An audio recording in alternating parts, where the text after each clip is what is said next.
This video is sponsored by SPO Digital Marketing.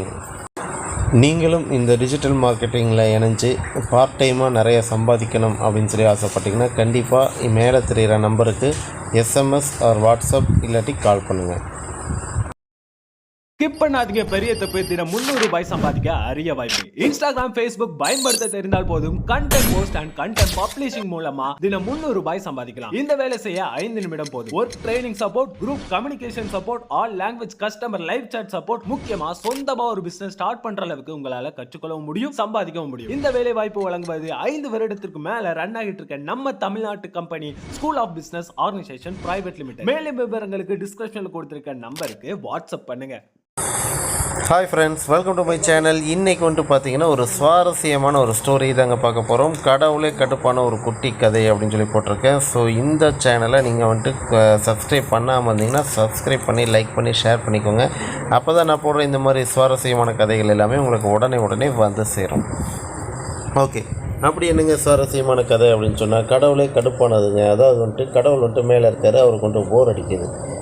ரொட்டீனாக ஒரே வேலையை செஞ்சுட்டு இருந்தால் எல்லாத்துக்கும் போர் அடிக்கும் இல்லைங்களா? அந்த டைமில் வந்துட்டு பார்த்திங்கன்னா, சரி நம்ம வேலைகளெல்லாம் கொஞ்சம் நிப்பாட்டிட்டு கொஞ்சம் ஒரு நாள் லீவ் எடுத்துகிட்டு பூமியை சுற்றி பார்த்துட்டு வரலாம் அப்படின்னு சொல்லிட்டு வர்றாரு. அப்படி சுற்றி பார்த்துட்டு வரும்போது வந்துட்டு பார்த்திங்கன்னா ஒரு வீட்டுக்குள்ளே போகிறார். அந்த வீட்டுக்குள்ளே போனால் ஒரு அழகான பொண்ணு, ஒரு இளம் பொண்ணு. அந்த பொண்ணு வந்துட்டு பார்த்திங்கன்னா சூசைட் பண்ணிக்க போகுதுங்க. அதாவது வந்துட்டு ஹேங்கிங் தூக்கு மாட்டிக்க போகுது. ஸோ அப்போ வந்துட்டு கடவுள் இல்லையா, நல்லவர் தானே. ஸோ அவர் போயிட்டு தடுத்துட்டு கேட்குறாரு, ஏமா இப்படி தூக்கு மாட்டிக்க போகிறேன் அப்படின்னு சொல்லிட்டு.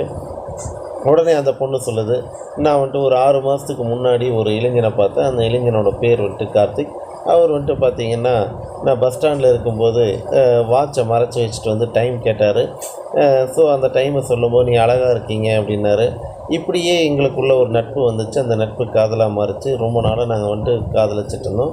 ஸோ இந்த 6 மாதத்துக்கு அப்புறம் வந்துட்டு பார்த்திங்கன்னா அவர் கல்யாணம் அப்படின்னு சொல்லி வரும்போது என்னை விட்டுட்டு இன்னொருத்தர் கல்யாணம் பண்ணுறதுக்கு ரெடி ஆகிட்டார். இப்போ கல்யாணம் பண்ணவும் போகிறாரு.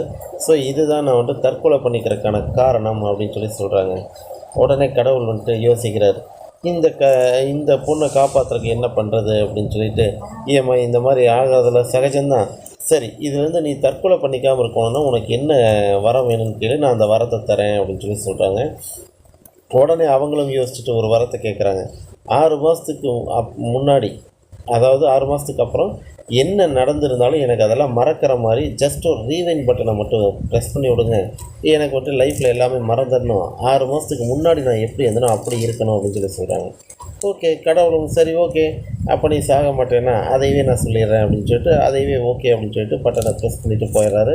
அவங்களும் அடுத்த நாள் நல்லா தூங்கி எந்திரிக்கிறாங்க, பழசையெல்லாம் மறந்துடுறாங்க.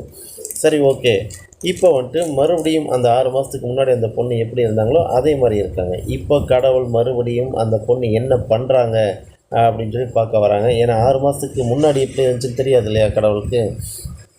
பார்க்க வராங்க.